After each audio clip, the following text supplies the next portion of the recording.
Sit erect. Palms overlap facing the ceiling. Spine erect with a beautiful smile. We'll be chanting the vibrant Om. Take a normal breath in, breathe out. Take a deep breath in and let go. For chanting Om, take a deep breath. Om. Om. Another deeper breath. Om.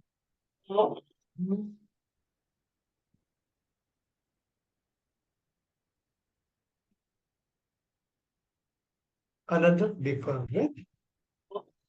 Om.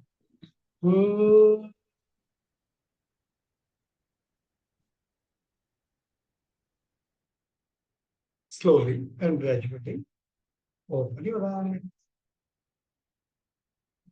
எல்லோருக்கும் வணக்கம். வாங்க, இப்ப நம்ம மறுபடியும் தொடர்ந்து திருவள்ளுவருடன் பயணத்தை தொடங்கலாம்.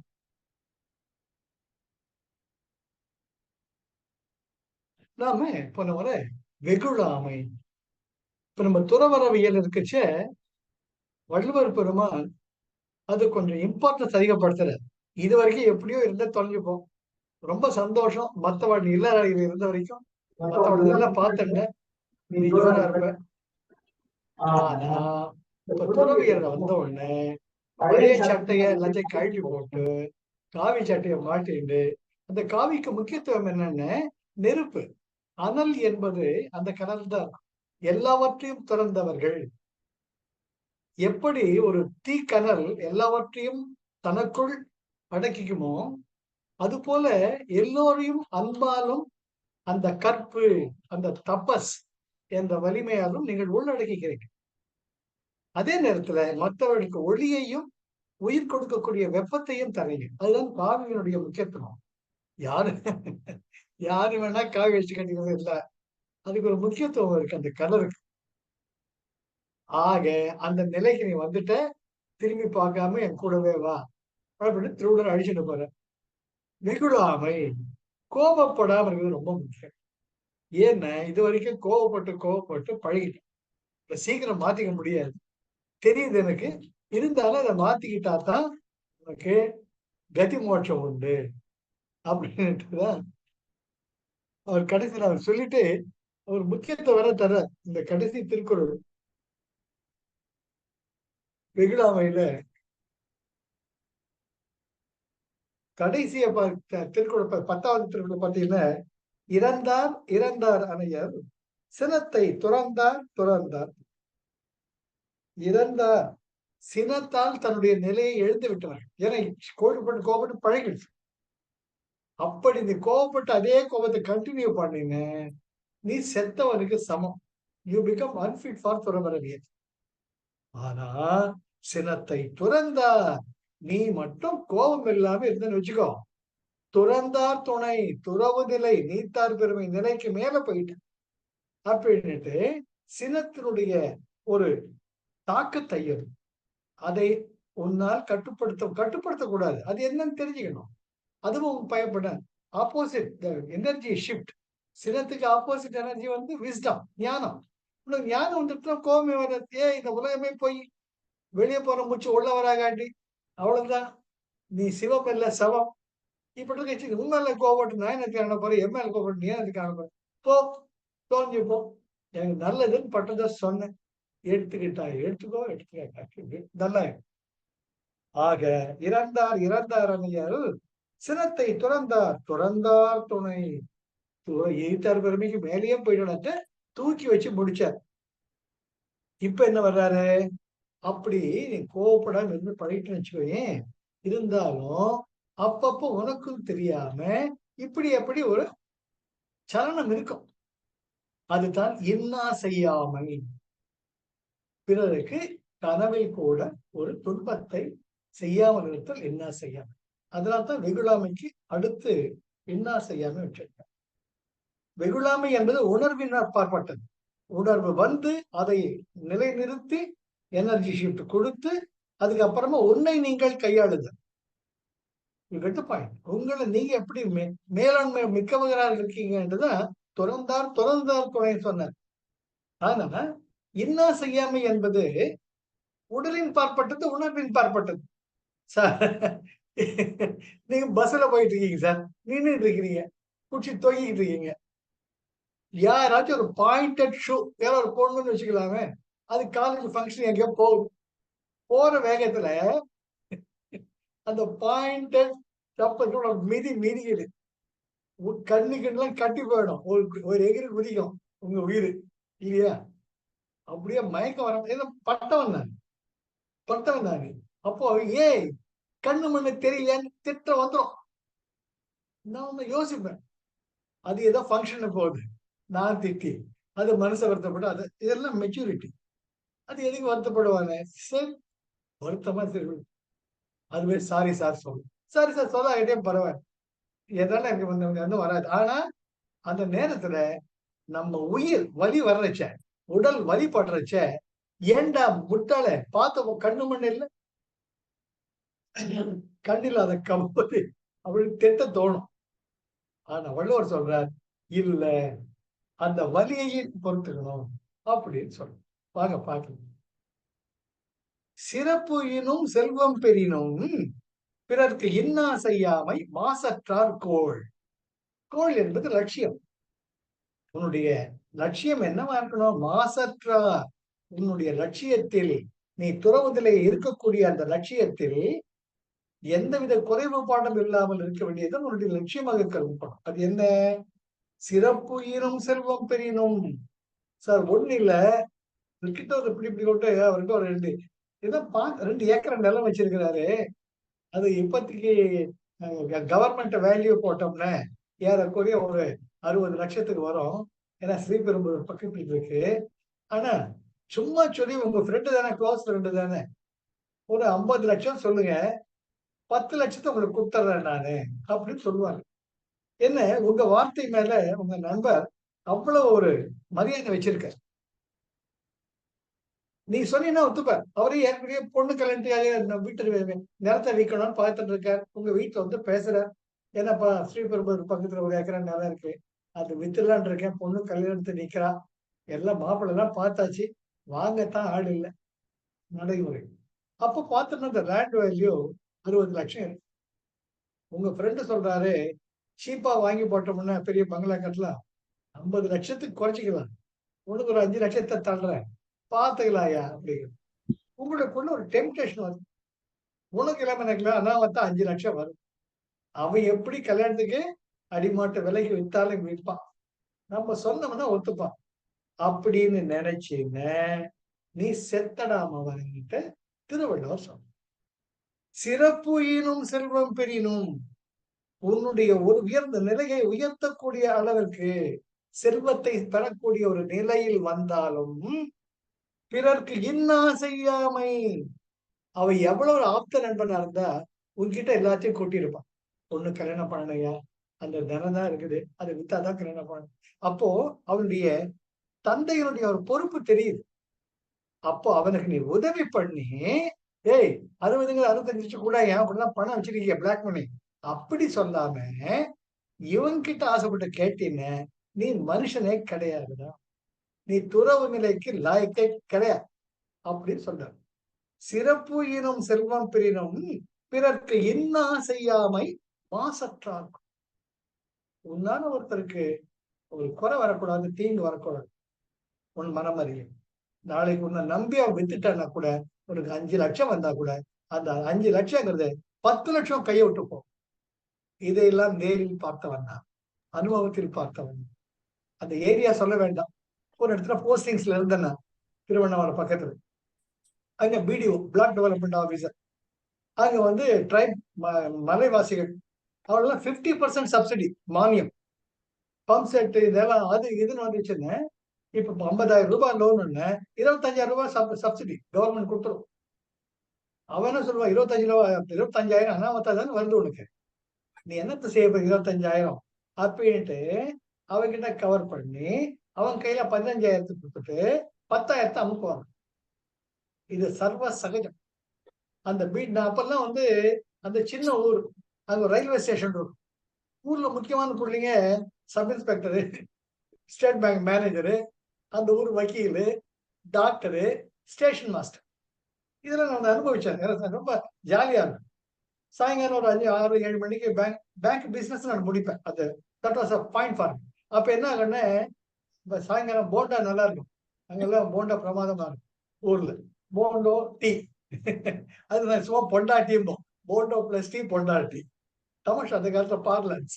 இத வாங்கி வச்சுக்கிட்டு ஊர்க்கதையெல்லாம் பேசிட்டு அப்போ கூட நான் சொல்லுவேன் பிடிஓ கிட்ட, டேய் அப்பா, அரசல் புரசலா என் காதுல வருது. இந்த மாதிரி பணத்தை சேர்க்காத. நமக்கு கவர்மெண்ட் சம்பளமே ஜாஸ்தி. எவ்வளோ வருது. இத மாதிரிலாம் வந்து தப்பு வழிக்கு போகாதன்னு சொல்லியிருக்கேன். அவன் அந்த ஊரே மூக்கு மேல விரலிக்கிற மாதிரி அவன் பெரிய பொண்ணு கல்யாணம் பண்ணான். இது நடைமுறை. It had happened in year 1983. இந்த கல்யாணத்துக்கு போறப்ப அவ்வளவு ஊரே மெச்சும்படிக்கிறானா பண்ண 6 மாசத்துல அந்த பொண்ணு பாரதலட்சுமி கேட்டு அது கேட்டு இதை கேட்டு உங்க அப்பா இதை பண்ணு அதை பண்ணிட்டு அதோடு திருப்பி அடிச்சிட்டான். அப்போ தாரதலட்சுமி என்ன அப்படி ஆயிடுச்சு மனசுல நினைச்சுப்பேன். ஏன்னா நொந்து போனது நம்ம வேல் பாய்ச்சக்கூடாது. என்னையா பண்றது, கவலைப்படாத, பேசலாம் அப்படின்ட்டு இதெல்லாம் பிராக்டிக்கலா பார்த்தவங்க. அதனால சிறப்புயினும் செல்வம் பெறினும் பிறருக்கு இன்னா செய்யாமை நேர்வழியில சம்பாதி இல்லையே. இது என்கிட்ட எவ்வளவுதான் இருக்கு. இஷ்டம் இருந்தா பண்ணி போனா பாட்டு. அப்படி இருந்தா தான் நாம நேர்வழியில் இருக்கும். சிறப்புயினும் செல்வம் பெறினும் உயர்வதை தரும் செல்வத்தை பெறுவதாக இருந்தாலும், சிறப்பு ஈனும் உன்னுடைய நிலை உயர்வதற்கான ஒரு வழி இருந்தாலும், பிறர்க்கு இன்னா செய்யாமை உன்னுடைய நடவடிக்கையால் பிறருக்கு துன்பம் விளையாமல் இருப்பாயேயானால் அதுதான் மாசற்றார்கோள். குற்றமற்ற உன்னுடைய உயர்ந்த துறவு நிலையை நீ அடையக்கூடிய லட்சியமாக நீ கருதுவாய்.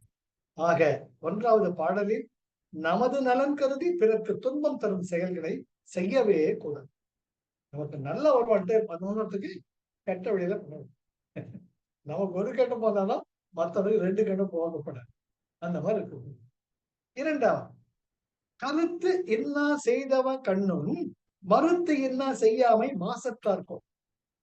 கருத்து என்ன செய்தவ கண்ணும் தெரிஞ்சுட்டே நம்மள வந்து ஒருத்தன் தாழ்த்தி பேசலாம், நமக்கு துன்பத்தை கொடுக்குறான். It happens. அவர் என்ன பண்றப்பா, நீ வந்து ஒரு புகழ் உச்சியில போயிட்டு வச்சுக்கோங்களேன், எல்லாரும் உங்களை புகழறாங்க. ஆஹா, இவரை போலியா இவரை போலியா இவரை போலியான்ட்டு. அந்த நேச்சுரல், அந்த ஜெலசி. இவன் மட்டும் என்ன 2 கோபம் அடைச்சிருக்குதா, இவங்க மட்டும் இப்படி பண்றாங்களே பெருசா அப்படின்ட்டு தெரிஞ்சுக்கிட்டே நமக்கு குழி பறித்தாலும், கூட இருந்தே குழி பறித்தாலும் கொடுத்தது காக்குது. அது தெரிஞ்சுக்கிட்டே குழி பறிச்சா கூட அப்போ கூட நாம அவனுக்கு தீங்கு செய்யணும். அதுவும் மாசற்றார்கோள். அதுவும் உன்னுடைய ஒரு லட்சியமாக இருக்கணும். முதல் லட்சியம் என்ன, நமக்கு எவ்வளவு லாபம் வந்தா கூட மற்றவனுக்கு கஷ்டத்தை கொடுக்கறத செய்யக்கூடாது. 2வது ஒருத்தன் தெரிஞ்சுக்கிட்டே நமக்கு கஷ்டத்தை கொடுத்தாலும் போரான் விட்டு நம்ம எழுதிய அவனுக்கு திரும்பி நாம துன்பத்தை கொடுக்கணும். இது 2 தான் மாசற்றார்கோள். நீ துறவு நிலையை நோக்கி போக வேண்டுமே ஆனால் இந்த 2 லட்சியங்களையும் நீ கடைபிடிக்க வேண்டும். கருத்து இன்னா செய்தவ கண்ணும். கருத்துன்னா வஞ்சகத்தான், மனசு கருத்து. இந்த கருத்து வந்து வல்லினரும் வஞ்சகத்துடன் ஒருவர் உனக்கு துன்பம் செய்த போதிலும் மறுத்து இன்னா செய்யாமை. மறுத்துனா பதிலுக்கு பதில் இன்னா செய்யாமை, டிட் ஃபார் டேட், அந்த நிலையே வரக்கூடாது. மாசற்றார்க்கும் இதுவும் உன்னுடைய லட்சியம். ஆக இந்த பாடலிலும் உன்னுடைய துறவு நிலையை உயர வேண்டும் என்றால் ஒருவர் உனக்கு தீங்கு செய்தாலும் அவருக்கு திருப்பி நீ தீங்கு செய்யக்கூடாது. அப்பதான் யோசிப்பேன், உன்னுடைய வலது கன்னத்தில் ஒருவர் அறைந்தால் உன்னுடைய இடது கன்னத்தை காட்டுன்னு சொன்ன மாதிரி இயேசுகிறார். அது போல சிலுவையில் அவரை அறைந்தப்பறம் கூட they know not what they are doing, pardon them my lord. அவங்க என்ன செய்யறாங்க தெரியாம செஞ்சுட்டாங்க, அவரை மன்னிச்சுக்கோங்க அப்படின்னு சொன்ன அந்த கருத்துக்கள் தான் நமக்கு ஞாபகத்துக்கு வரும். அடுத்தது செய்யாமல் செற்றார்க்கும் இன்னா செய்தா பின் உய்யா விழுமம் தரும். செய்யாமல் செற்றார்க்கும் இன்னாத செய்த பின், அதாவது நம்ம ஒரு தப்புமே பண்ணிருக்க மாட்டோம். பழி ஒரு பக்கம் பாவம் ஒரு பக்கம் கேள்விப்பட்டிருப்பீங்க. இது உலக வழக்கு. நீங்க ஏதோ ஒண்ணு நினைச்சு நல்லது செஞ்சிருப்பீங்க. அது ஒரு பழியா முடியும். அதுதான் செய்யாமல் செற்றார்க்கும் தான் எந்த ஒரு தீங்கும் செய்யாமல் இருந்த போதிலும் அதை தவறாக கற்பித்துக் கொண்டு தன்மேல் வன்மம் கொண்டு தீங்கிழைப்பது. இப்ப நாம ஒரு நல்லது பண்ணிருக்கோம். இது கிருபானந்த வாரியர் வாழ்க்கையில நிஜமாலுமே நடந்தது. மேட்டுக்குப்பம் வள்ளலார் கோவில் அங்க நித்திய அன்னதானம் திடீர்னு நின்று போச்சு. during the years 1960, 67ல. அப்போ கிருபானந்த வாரியர் புகழின் உச்சியில் இருந்தார். அவர் அடடடா எப்பேற்பட்ட வள்ளலார், நமக்கு வழிகாட்டியாக இருந்தவராச்சே, அருட்பெரும் ஜோதி அருட்பெரும் ஜோதி தனிப்பெரும் கருணை அருட்பெரும் ஜோதி அப்படி இருந்தாரே, ஒரு பக்கம் கொள்கையை நம்ம விட்டுடலாமான்ட்டு ஊர் ஜனங்கள் எல்லாம் சேர்த்து ஊர் ஊரா போயிட்டு தன்னுடைய பிரவச்சனத்தை, அதாவது உபன்யாசத்தை நடத்தி அதன் மூலமாக பொருள் ஈட்டினார். இரண்டாவது மடிப்பிச்சை கேட்டு துண்டு போட்டுப்பேன் சார். அவர் ஒரு சித்தர். ஏன்னா அவரு நெருங்கி இருந்தவன் தான், நெருங்கி பழகினவன். என்ன அவர் ரொம்ப கொஞ்சம் பேர் தான் கூட வச்சுட்டு இருப்பேன். நாங்க ரூம்ல உட்கார்ந்து இருக்கோம். என்ன ஸ்வீட் வேணுமான்னு கேட்பேன். ரொம்ப 2-3 பேர் தான் இருப்போம் நாங்க. அப்போ நம்ம ஸ்வீட் கேட்டா அவர் கையில பால்கோவா வரும் சார். பால்கோவா சாப்பிட்டுருங்க. அவர் எங்க இருந்து எப்படியோ தெரியாது. பால்கோவா கொடுப்பார். நல்லா இருக்குதா, சக்கரை சரியா இருக்கா அப்படிம்பார். அவரு சாப்பிடுவார். கிருபானந்த வாரியர் ஒரு சித்தர். அது யாருக்கும் அவ்வளவா தெரியாது. இன்னைக்கு வேலூர்ல ஜலகண்டேஸ்வரர் கோவில் கும்பாபிஷேகம் நடத்தி இருக்குன்னு அதற்கு காரணம் கிருபானந்தர். அதே போல மயிலை குருஜி சுந்தரராம் சுவாமிகள், அவங்க 2 பேரும் முயற்சியில் தான் அது மறுபடியும் ஜலகண்டேஸ்வரர் கோவில் மூல விக்கிரகம் இல்லாம இருந்தது, சிவலிங்கம் இல்லாம இருந்தது. அது ஒரு வரலாறு. அது அப்புறம் பார்த்து விரிஞ்சிபுரத்துல கோயில் கட்டின சிவலிங்கத்தை உருவாக்கிய ஒரு பையன் வேலூர்ல ஜலகண்டேஸ்வரர் கோயில சிவலிங்கத்தை உருவாக்குனவர் அவங்க அப்பா. அதுல தேரை இருந்தது அவங்க பையன் கண்டுபிடிச்சிட்டான். டக்குன்னு அவ்வளவு ஸ்தபதிகள் அவங்க. என்னன்னு குற்றம் குற்றமே, நெற்றிக்கண்ணை காட்டினும் குற்றம் குற்றமே.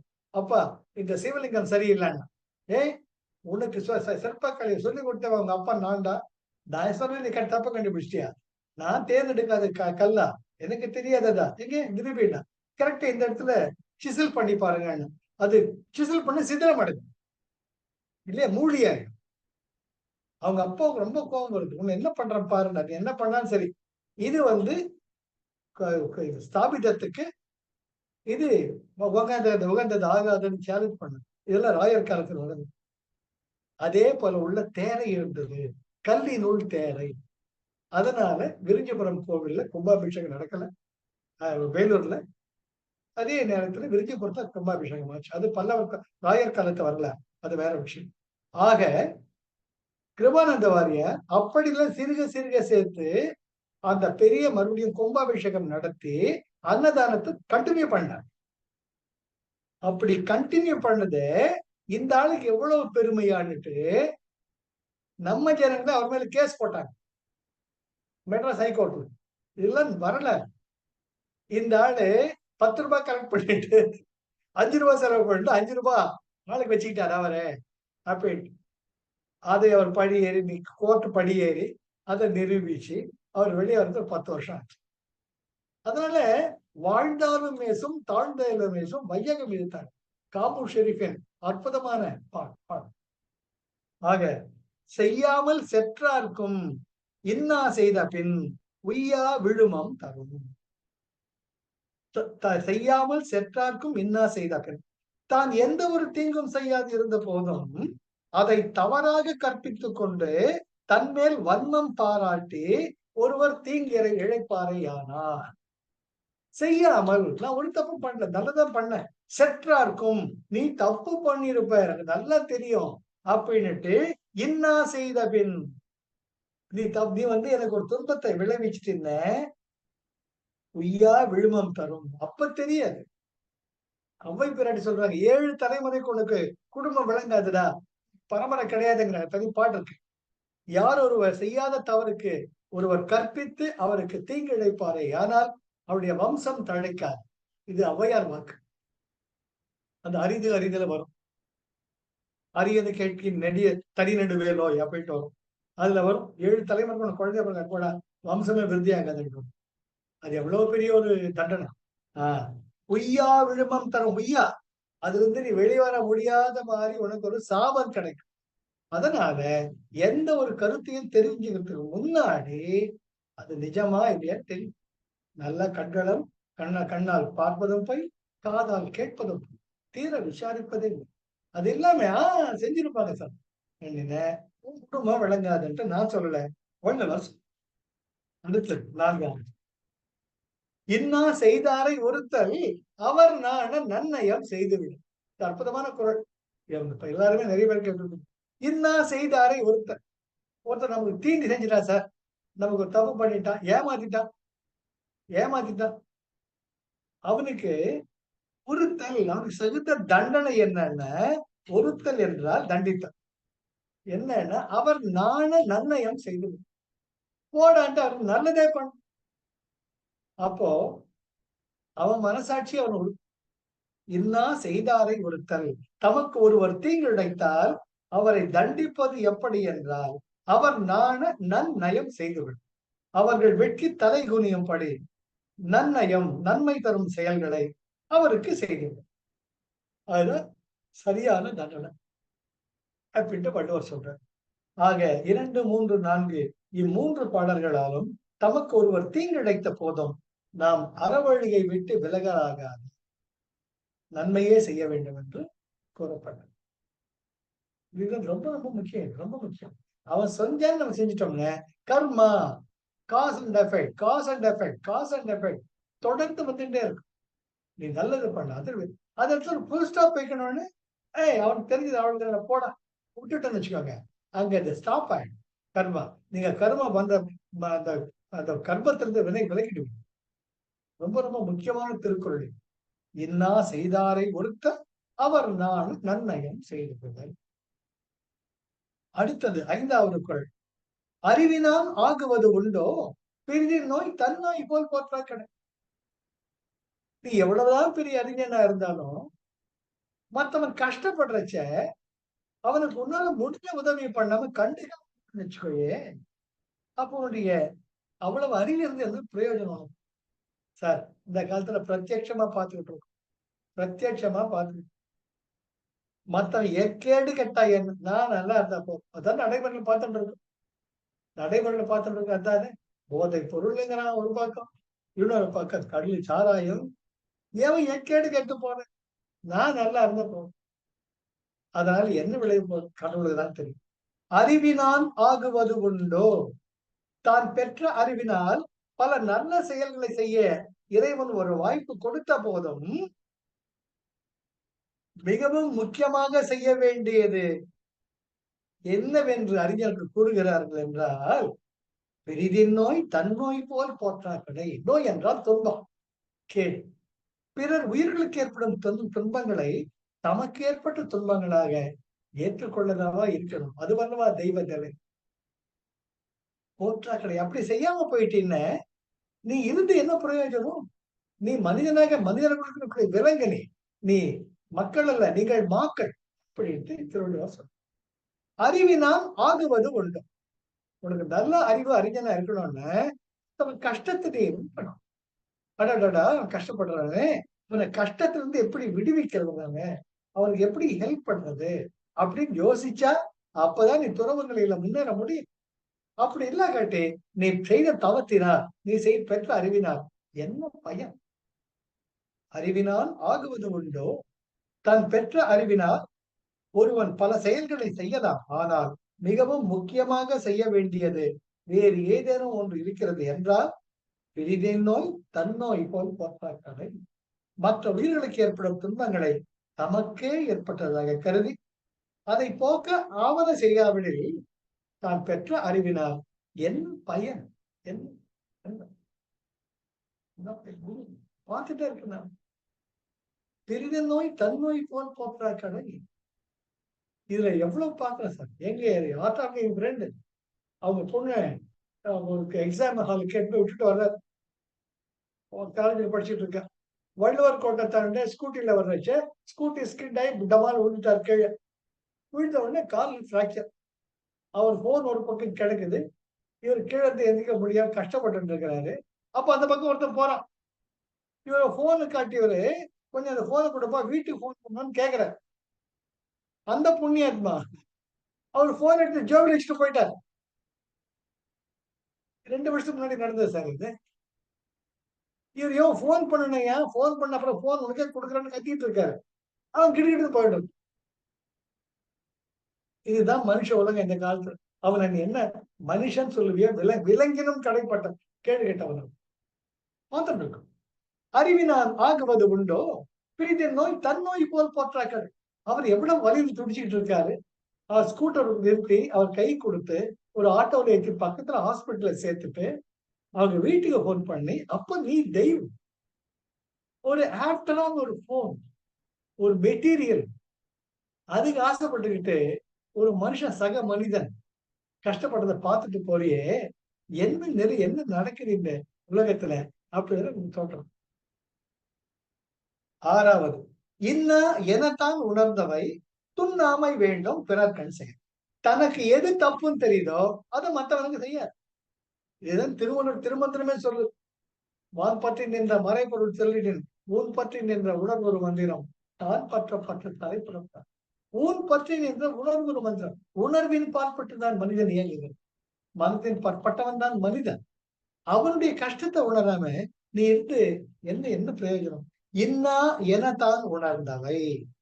துன்பம் என்று ஒருவன் எதை உணர்ந்தானோ துண்ணாமை, அதை பிறருக்கு செய்யக்கூடாது. துண்ணாமை வேண்டும் பிறர் கண் செயல்.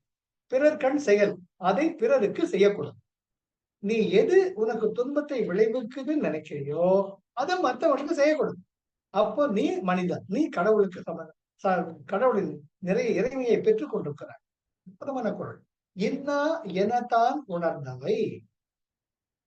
இன்னின்ன செயல்கள் ஒருவருக்கு துன்பத்தை உண்டாக்கும் என்று ஒருவர் தான் உணர்ந்தவற்றை பிறர் கண் செயல் துண்ணாமை வேண்டும். பிறருக்கு செய்ய முற்படவே கூடாது. ரொம்ப ரொம்ப ரொம்ப முக்கியம். நமக்கு எது கஷ்டம் தெரியுது, நமக்கு தெரியுது. நமக்கு கால் அடிச்சுட்டா வலி தெரியுது இல்லையா? நம்ம நடந்து போயிட்டே இருக்கோம் சார். சின்னது சார் இதெல்லாம். ரோட்ல ஒரு மார்க்கெட்டுக்கு போயிட்டே இருக்கீங்க, நடை பாதி பக்கத்துல பாருங்க ஒரு கல் இருக்குது. அடடா, கல் இடிச்சுக்கிட்டா கஷ்டம்டா. ஒரு 2 நிமிஷம் ஆகாது, அந்த கல்லை தூக்கி அந்த ஓரமா வச்சிடும். பல நிலைகளா பார்த்திருக்கேன். இந்த கல்லை தாண்டிட்டு தான் போவோம், அது ஓரமா ஒதுக்க மாட்டாங்க. நான் அதை எடுத்து ஓரமா வச்சுட்டு போனா எனக்குள்ள ஒரு திருப்தி, எனக்குள்ள ஏதோ ஒண்ணு சொல்லும், யூ ஹவ் டன் வெல் அப்படின்ட்டு.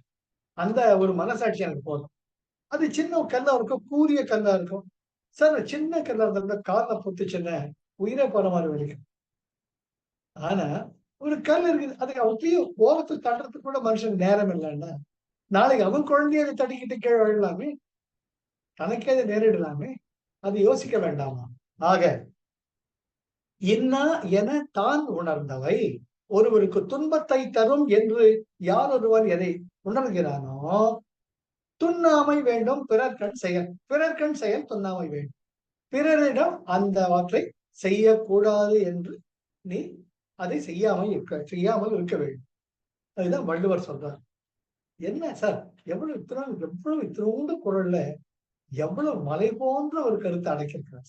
சிம்பிளஸ்ட், நீதான் கடவுள் நிலைக்கு உகந்தவன் என்னட்டு ரொம்ப அழகா சொல்லு, ரொம்ப அழகா சொல்லு.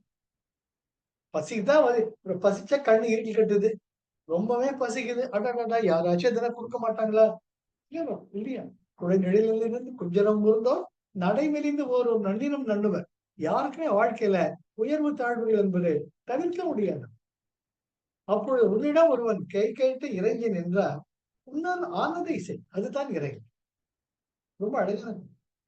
அடுத்தது, எனைத்தானும் எஞ்ஞான்றும் யாருக்கும் மனத்தான் ஆம் மானா செய்யாமை தன். சார் அற்புதமான குரல். எனைத்தானும் எப்பேற்பட்ட நிலையிலும், எஞ்ஞான்றும் எப்போதும், யாருக்கும் எப்பேற்பட்டவருக்கும், மனத்தானாம் உன் மனசாட்சி அறிய, மானா அதாவது மாண்பு தராது எந்த ஒரு செயல்.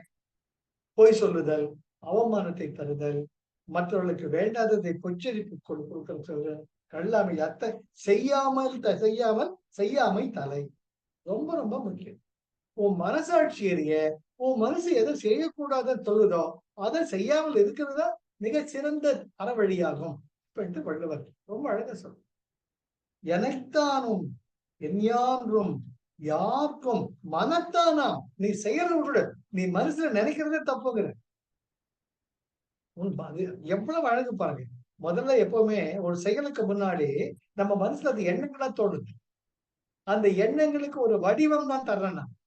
இந்த கையை கால வச்சுக்கிட்டு அத வடிவு கொடுத்த செயலாக வெளிப்படுத்துறதுக்கு முன்னாடியே உன் மனசுல அது எண்ணமாக தோன்றும் பொழுதே அதை நிறுத்தி விடு. அதனுடைய வெளிப்பாடு கொடுத்துட்டு எப்ப வருத்தப்பட்ட பிரயோஜனம் கிடையாது. ரொம்ப அழகான ஒரு எச்சரிக்கை. ஒரு தாயினுடைய ஒரு தவிப்பு போல வள்ளுவர் எச்சரிக்கிறார். ஏன் எவ்வளவு தாண்டி வந்துட்டேன், துறவு நிலையில் இருக்கிற, இன்னும் இருக்க போறது 10 வருஷமா 5 வருஷமா 5 வருஷமோ தெரியாது. அது வரைக்கும் நல்லவனாயிர போற வழிக்கு புண்ணியத்தை தேடிக்கோங்க. என்ன அழகு பாருங்க. மனத்தான் ஆமானா அத அண்மையப்படுத்தணும்னா மனத்தான் ஆமானா ஒருவன் தன் மனம் அறிய உணர்ந்த மாட்சிமை அற்ற செயல்களை எஞ்ஞான்றும் யாருக்கும் எனைத்தானும் செய்யாமல் தலை.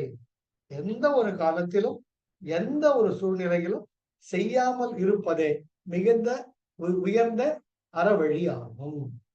என்ன எவ்வளவு பாருங்க. அதாவது இஃபன் பட்டா கிடையாது.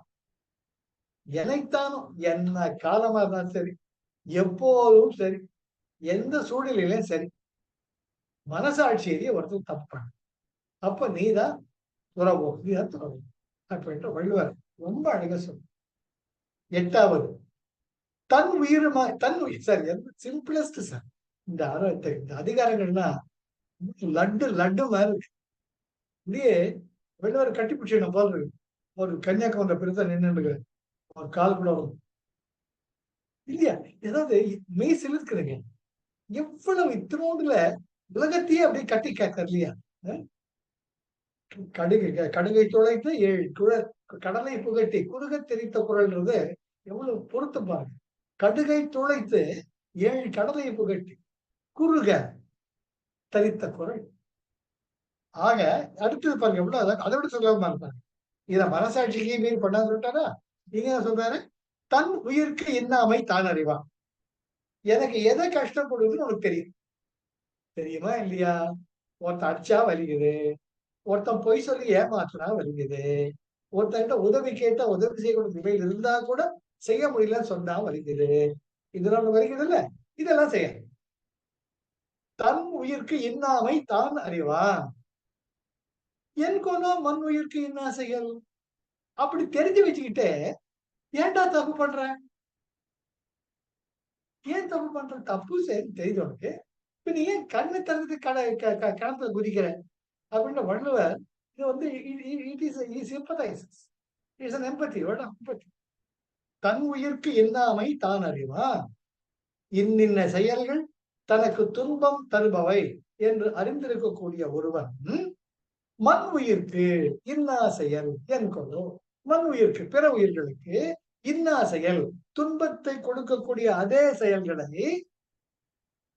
செய்கிறான். புரியவில்லையே. திருவள்ளுவர் தலை அப்படி சொல்லுகிறார். என்னடா தனக்கு கஷ்டம் எது துன்பம் தர தெரியுது, தெரிஞ்சு வச்சுக்கிட்டே பண்றான். இது இந்த பொத அம்மாவை பேசிப்போம். எந்த சீரியல் எடுத்துக்கோங்களேன், பொருள எந்த மீடியால கூட சீரியல் எடுத்துக்கிட்டாலும் ஒரு ஆஸ்பத்திரி காட்சி நிச்சயமா இருக்கும். ஆஸ்பத்திரியில் அட்மிட் ஆகும், இல்லாட்டி போலீஸ் ஸ்டேஷன் கரெக்டா இருக்கும், அப்புறம் குண்டாஸ், அப்புறம் கடத்தல், கட்டி போட்டு வைக்கணும். இந்த 5 சீன் இல்லாத சீரியலே கிடையாது. அவனுக்கு கொஞ்சம் பிடிக்கலையா கடத்தி வச்சு கட்டி போட்டுருது. உணர்த்து மேல வம்பு பண்ணமா போலீஸ் ஸ்டேஷன்ல கம்ப்ளைண்ட் கொடுத்துருது. எல்லாம் என்ன ஒருத்தர் பிடிச்சி காரை பைக்கை மோதிட்டியா ஆஸ்பத்திரி காட்சி, அடுத்தது போலீஸ். இது இல்லாதது. இதுக்கு மேல மாமியார் மருமகன், இது இல்லாத சீரியலே கிடையாது. யோசிப்பேன், ஏன்னா அந்த காலத்துல தர்மம் தாங்காக படம் வந்துச்சு. இவ்வளவு அற்புதமான படமா இருந்தது. இந்த மாதிரி படத்துல இந்த மாதிரி சீனே பார்த்தது கிடையாது. கடைசியில வில்லன் பாவ மன்னிப்பு படம். வில்லன் கூட நல்லவன் ஆயிடுவான் கடைசியில. நான் செஞ்சது தப்பு பாட்டு போலீஸ் பக்கம். நான் திரும்பி வந்துடுறான்ட்டு. அதுக்கு எதிர்மாறா இருக்கு. இதான் இவர் சொல்றாரு. "ஏய், உனக்கு எது கஷ்டம்னு தெரியுது. தெரிஞ்சுக்கிட்டு ஏன்டா மத்தவங்க கஷ்டத்த குடுக்குற?" அப்படின்னு சொல்றார். தன் உயிர்க்கு இன்னாமை தான் அறிவான். இன்னின்ன செயல்கள் தனக்கு துன்பம் பொறுப்பு தருவோம் என்று தெரியும் உனக்கு. என் குலம் மண் உயிர்க்கு என்ன செயல்? எதுக்காக மத்தவங்க கஷ்டத்துக்கு உனக்கு செய்யற? புரியல. திருவள்ளுவருக்கா புரியல. இது ஒழுங்கு மரியாதை வந்தா துறவிலை மோட்சம் இருக்குது. இல்லாட்டி என்ன ஆகும்? டைரக்ட்டா உனக்கு நரகம் தான் கிடைக்கும். அப்படின்னு it's a warning. It's a warning. இது அதை விட நல்ல குரல். இது தெய்வத்தினுடைய குரல் போல இருக்கு. பிறர்க்கு என்னா முற்பகல் செய்ய தமக்கு என்னா பிற்பகல் தானே வரும். பிறர்க்கு என்னா முற்பகல் செய்யல் தமக்கு என்னா பிற்பகல் தரும். பிறர்க்கு என்னா முற்பகல் செய்ய அவனுக்கு தெரியல, எப்படி தெரியல சார். சார் இதை நான் பார்த்திருக்கேன். எப்படின்னு ஒரு ஃப்ரெண்ட் ஒருத்தர் என்ன பண்ணாருன்னா, அவர் சிமெண்ட் வியாபாரி. அவர் ஹோல்சேல் டீலர். அவர் ஊர்ல ஸ்டேட் பேங்க் மேனேஜரா இருந்த விஷயம். அவர் என்ன பண்ணாருன்னா, சீட்டுங்க போய் நடத்துறேன்னுட்டு சீட் நடத்துவார். ஒரு வருஷம் சீட்டு 5000 சீட்டு 10,000 மாசம் மாசம் 10,000 கிராமத்துல இப்போ நடக்கும். கடைசியில என்ன பண்ணுவாங்க, திருப்பி கொடுக்க வேண்டிய நிலைமை இருந்ததுன்னா, வாய்தா கேட்டுட்டு இருப்பார். இந்த மாசம் தர்றேன், அடுத்த மாசம் தர்றேன். இப்படி இழுத்தடிச்சு கடைசியில கொடுப்பார். அவர் செருப்பு தேஞ்சு தேஞ்சு தேஞ்சு போன அப்புறமா கொடுப்பார். நான் அப்பவே சொல்லியிருக்கேன், அவன் கிளாஸ்மேட். ஏன்டா கணக்கு அவன் அந்த பணத்தை எல்லாம் இன்வெஸ்ட் பண்ணுவான் சிமெண்ட் வியாபாரத்துல. இன்வெஸ்ட் பண்ணி அவன் கார் வச்சிருப்பான், பங்களா வச்சிருப்பான், 3 கார் வச்சிருந்தான். 4 அப்ப கூட டிவிஎஸ் 50 தான் வச்சிருந்தேன். நானே யோசிப்பாடா 3 கார்ல வச்சிருக்கான்னு பிரமிச்சிருக்கேன். ஆனா பணத்தை லேஸ்ல கொடுக்க மாட்டான். அது மெச்சூர் ஆச்சு. திரும்பி திரும்பி வரும். ஆக அவன் கடைசியில் என்ன ஆச்சு அவனுக்கு?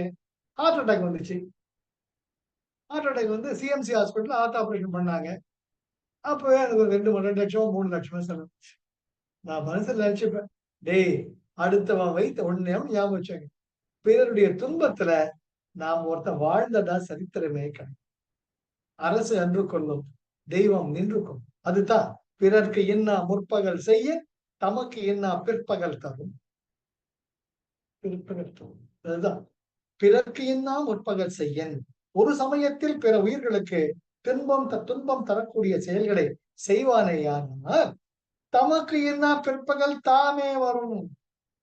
பிறர்க்கு தமக்கு என்ன பிற்பகல் தாமே வரும். நீ ஒண்ணுமே பண்ண வேண்டாம். தானா காலிக்கு ஒரு லட்சம் காலிக்கு ஒரு அடிக்கும். பாருங்களேன், நீங்க இப்ப சிம்ஸ் ஹாஸ்பிட்டல் அட்மிட் ஆயிட்டீங்க சார். சரியா? உங்களுக்கு என்னன்னு எந்த டாக்டர் சொல்ல மாட்டாரு. உங்களை உங்களை அங்க குத்தி இங்க குத்தி தினம் பிளட் டெஸ்ட்ன்ற பேர்ல உடம்பு நாரடிப்பாங்க. அப்புறமா இதுக்கு இத்தனை டெஸ்ட் எடுக்கணும்னு தெரியாது. எம்ஆர்ஐ ஸ்கேன் எடுக்கணும், சிடி ஸ்கேன் எடுக்கணும். நீங்க டாக்டர் ஒரு வார்த்தை கேட்டுட முடியுமா? நீங்க அது ஐசியூல போட்டுடுவாங்க. உங்களுக்கு வக்காலத்தை வாங்குறதுக்கு ஆளு கிடையாது. Practical. All the hospitals are the corporate now. 24/7 எமர்ஜென்சில போயிட்டீங்கன்னா கப்புன்னு உள்ள போயிடும். முதலை வாயில் கிடைத்த கஜேந்திரன் மாயாதீங்க.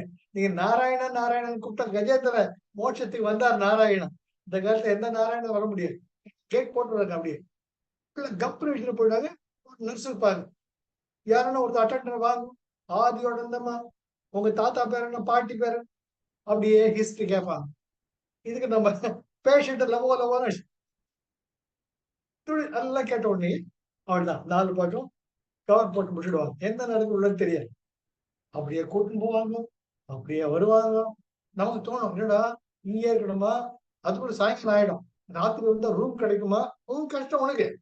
ராத்திரி எங்க தங்குறது? சார் நீங்க போய் இப்போ முதல்ல அட்வான்ஸ் கட்டிட்டு வாங்க போவீங்க. சார் உங்களுக்கு ரூம் வேணுமா? ஆமா சார் வேணும். சார் 4,000 6,000 10,000 இருக்கு. ஆனா 4,000 6,000 இப்ப காலி இல்ல. 10,000 தான் ஒண்ணே ஒண்ணு இருக்குது. வேணுமா வேணாமா? நீங்க வேணாம்னு சொல்ல முடியுமா? வேணுமே, ஆமாங்க போடுங்க. வேற காலி ஆச்சுன்னா சொல்றேன் சார். அவையும் சொல்லணும். போயிடுவீங்க மேல. டாக்டர் வருவாரு. அந்த ஷீட்ட பாப்பா செய்வாரு. என்னங்க டாக்டர்? சார் சீனியர் வருவாரு சார். சீனியர் வருவார். சார் என்ன சார் ஆச்சு? Don't worry everything is fine. I shall take care.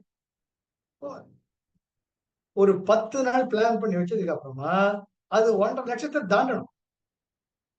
அப்புறமா காலையில பிரேக்ஃபாஸ்ட் டைட்டா வருவான் ஒருத்தன். இட்லி இருக்கும், அதுல பொங்கல் இருக்கும், வடை எல்லாம் இருக்கும். சார் நீங்க ஊசி ஏத்திட்டு ட்ரிப்ஸ் ஏத்திட்டு இருப்பாங்க. அந்த பேஷண்ட்டுக்கு வடை சாப்பிடுமா, பொங்கல் சாப்பிடுமா? இல்லாட்டி அட்டெண்டரா நீங்க பக்கத்துல உட்கார்ந்துட்டு இருப்பீங்க. நீங்க உங்க ஒய்ஃப் இல்லாட்டி அப்பா கஷ்டப்படாத ட்ரிப்ஸ் ஏத்துற வடை ஆஹா ஜோரா இருக்கு வடை, மெது வடை சாப்பிட முடியுமா? தவிக்க சார். இதுதான் கார்ப்பரேட் ஹாஸ்பிட்டல்ஸ். அப்படி இருக்குச்சே, பிறர்க்கு இன்னும் முற்பகல் செய்யின். அந்த டாக்டருடைய பர்சனல் லைஃப் பார்த்தா சந்தி சிரிக்கும். நிம்மதியா பொண்டாட்டி பாத்துக்க மாட்டோம். உயிரை வாங்குற பசங்க இருப்பாங்க. வீட்டுல ஒரு நாள் நிம்மதியா தூங்க முடியாது. எப்படா வெளியே இதெல்லாம் பல டாக்டர்ஸ் நான் பார்த்துட்டு இருக்கேன். Corporate companies, corporate doctors. பிறர்க்கு என்ன முற்பகல் செய்யின், தமக்கு என்ன பிற்பகல் தானே தாமே வரும். ஒரு மனுஷனுக்கு என்ன வேணும்? 3 வேளை சாப்பாடு நிம்மதியா சாப்பிடணும். தலை வச்சு நிம்மதியா தூங்கணும். ஹோட்டலுக்கு ஒரு ட்ரெஸ் வேணும். அழகான குடும்பம் வேணும். தன் மேல் அன்பு செலுத்தக்கூடிய 4 உயிர்கள் தொடரும். இதுதான் வாழ்க்கை. இதுதான் வாழ்க்கை. அது இல்லாம எவ்வளவு இருந்தாலும் என்ன பண்ண? அதனால்தான் வள்ளுவர் வார்னிங் தர்றார். பிறர்க்கு இன்னா முற்பகல் செய்யண்டே பண்ணாத. தமக்கு இன்னா பிற்பகல் தாமே வரும். காலையும் ரட்சிட்டு வரும். ஆக 10வது கடைசி குறள். நானு ரொம்ப நேரம் பேசாதீங்க. ரொம்ப இழுக்கிறீங்கன்னு அம்மா சொன்னாங்க. தாங்கல. தாங்கவே இல்லை. பாருங்க 10வது. நோயெல்லாம் செய்தார் மேலாவாம். நோய் செய்யார் நோயின்மை வேண்டும். ரொம்ப அழகா நோய் நோய் நோய்னு எத்தனை நோயின்னு சொல்றாரு நம்ம வள்ளுவர். பாருங்க. நோய் எல்லாம் நோய் செய்தார் மேலாவாம். யார் மேல போகும் துன்பங்கள்? யாரெல்லாம் துன்பங்கள் விளைவிக்கிறாங்களோ அவங்க மேல துன்பம் வந்து சேரும். நோய் எல்லாம் நோய் செய்தல் மேலாவாம். இங்க நோய் என்றால் துன்பம். யாரெல்லாம் துன்பம் செய்யறாங்களோ அவங்களுக்காக மற்ற துன்பங்கள் கியூல நிக்குமா? 1 2 3 4 ஷெட்யூல் போட்டுக்கிட்டு. அது என்ன சொல்றாரு? நோய் செய்யார் நோயின்மை வேண்டும். நோயின்மை வேண்டுபவர் நோய் செய்யார். உனக்கு துன்பம் வேணாம்னு நினைக்கிறியா? துன்பம் செய்யார். எப்பவுமே இந்த கடைசி குறள் இருக்கு பாருங்க. அந்த கடைசி குறள் வந்து உங்களுக்கு நெத்தி அடி மாதிரி இருக்கும். அங்க பாத்துட்டோம்ல, உனக்கு கோபம் வந்துச்சுன்னா நீ செத்துறா மவனே, இறந்தார் என, துறந்தார் போன வெகுளாமை. இங்க என்ன சொல்ற? நோய் எல்லாம் நோய் செய்தார் மேலாம். துன்பம் யாருக்கு அடிக்கடி மேல மேல சேர்ந்துட்டே போகும் அப்பத்தையும் தெரியாது, அதுக்கப்புறம் தெரியும். நோய் செய்தார் மேலாவாம். அவங்களுக்காக வெயிட் பண்ணிட்டு இருக்குமா. நீ கிரவுண்ட் ஃப்ளோர்ல பண்ணின உனக்காக துன்பம் வந்து ஃபர்ஸ்ட் ஃப்ளோர்ல காத்துக்கிட்டு. நீ ஃபர்ஸ்ட் ஃப்ளோர்ல பார்த்து துன்பம் எட்டி பார்க்க மாட்டா மாமனே வா. அடுத்தது நோயின்மை வேண்டுவோர் நோய் செய்ய. துன்பம் வேணாம்னு நினைக்கிறியா? நீ துன்பம் செய்ய. Simplest truth. நீ சீக்கிரம் முடிச்சுட்டு என்ன கடகடன்னு குரல் அவ்வளவு அழகா வருது. நடைமுறையில் இருக்கிறதுனால பல நான் பற்றி ஷேர் பண்ணிட்டு இருக்கேன். ஏனென்றால் நான் நோயின்மை வேண்டுவோம். வேண்டாண்ட துன்பம் எதுக்கு எல்லாரும் சார் எல்லோரும் அன்புற்று இருக்க நினைப்பதுவே இல்லாமல் வேறொன்றது ஏன் பராபரமே அப்படி இருக்குச்சே. எதுக்கு துன்பத்தை கொடுத்து நம்ம துன்பத்தை வட்டிக்கு வட்டியா வாங்கணும்? இது பிக்சட் டெபாசிட் மாதிரி இன்ட்ரெஸ்ட் கூட சேர்த்து கொடுக்குறா தேவனான்ற மாதிரி. அழகு என்ன அழகு சார். நோயெல்லாம் நோய் செய்தால் மேலாம். சிம்பிளஸ்ட். யாருக்கு துன்பம் வரும்? யாருனால துன்பம் வரும்? நீ துன்பத்தை விடுத்து நோயின்மை வேண்டுவோம் நோய் செய்ய. உனக்கு துன்பம் வரணும்னு நினைக்கிறியா? துன்பத்தை கொடு. ஆக ரொம்பவும் அழகாக 5, 6, 7, 8 ஆகிய 4 பாடல்களா பிற உயிர்களுக்கு இன்பம் தரலாகாது என்று கூறப்பட்டது. இந்த 9வது 10வது 2 பாடல்களிலும் தீங்கு செய்தார்க்கு தீமையே விளையும் என்று அறுதியுடன் கூறுகிறார் நம்முடைய வள்ளுவர் பெருமான். ஆக இன்னைக்கு ரொம்பவே கிடுகிடு முடிஞ்சிட்டு. ஏன்னா இந்த குறள் எல்லாமே ரொம்ப ரொம்ப ரொம்ப ரொம்ப பார்த்தோம்னா முதல்ல எடுத்த உடனே உனக்கு நமக்குன்னு இருக்கிறது கடவுள் என்னைக்குமே கொடுக்கும். அது என்னைக்குமே யாரும் மாற்ற முடியாது. ஏன்னா நாம தான் கேட்டு வாங்கிட்டு வாங்க வரோம். அதனால நமக்குன்னு இருக்கிறது என்னைக்குமே மத்த காசு நமக்கு எதுக்கு அப்படின்னு இருந்தீங்கன்னா ரொம்ப நிம்மதியான வாழ்க்கை, எளிமையான வாழ்க்கை, அதுதான் சிறந்த வாழ்க்கைன்ட்டு வள்ளுவர் துறவு நிலையில அதுல என்ன சொன்னா அருள் உடைமை. இதெல்லாம் கொஞ்சம் அப்படி நோட்ஸ் உங்களுக்கு தகுந்த மாதிரி எடுத்துக்கோங்க. என்னென்ன பிரின்சிபல்ஸ் நம்ம ஃபாலோ பண்ணணும், எஸ்பெஷலி நம்ம கடமையெல்லாம் முடிச்சுட்டு துறவர நிலவியல்ல ஈடுபட்டக்கூடிய வயதை அடைந்தவர்கள் அருள் உடைமையில் என்ன சொன்னார், புலால் மறுத்தல் எப்படி கடைப்பிடிக்கிறோம், தவம் என்றால் என்ன சொல்றார், கூட ஒழுக்கம் என்பது என்ன, கல்லாமை என்ன, வாய்மை என்ன, வெகுளாமை என்ன. இப்போ இன்னைக்கு இன்னா செய்யாமைய பார்க்கணும். இந்த இன்னா செய்யாமையை முடிச்சுட்டு நாம அடுத்த ஞாயிற்றுக்கிழமை கொல்லாமை மறுபடியும் வரல. கொல்லாமை, புலால் மறுத்தல் வேற, கொல்லாமை வேற. எவ்வளவு முக்கியத்துவம் கொடுக்க பாருங்க. பிற உயிர்களுக்கு நம்ம வருத்தத்தை விளைவிக்காமல் இருப்போம். அதான் சார் எல்லா உயிரும் தம்புயிர் போல் போற்றக்கூடிய நிலைதான் இறைமை. என்னைக்கு மத்தவனை மதிச்சு நீயும் முன்ன பாராட்டுகிறியோ அப்ப நீதான் கடவுள். அத வள்ளுவர் தெளிவா 1 by 1 நீட்டிட்டே போறார். என்ன செய்யாம நீ முடிச்சிட்டோம். அடுத்தது நாம கொல்லாமை பார்க்கணும். கொல்லாமைங்கிறது கனவுல கூட அந்த நம்ம பிற உயிர்களுக்கு கொல்லக்கூடாது என்பதை வள்ளுவர் ஆணித்தரமாக கூறும். எனக்கு சீக்கிரம் முடிச்சுட்டாங்க. எனக்கு கதை எவ்வளவு சொன்னதே ரொம்ப இழுத்துட்டு போறாங்க. வாய்ப்புக்கு நன்றி, கூட பயணித்தமைக்கு மிக்க நன்றி. ரொம்பவே முக்கிய வாழ்க்கை. Thank you Arun, thank you for the opportunity. Thank you sir. ஞாயிற்றுக்கிழமை பார்க்கலாம். ஜெய் குருதேவ்.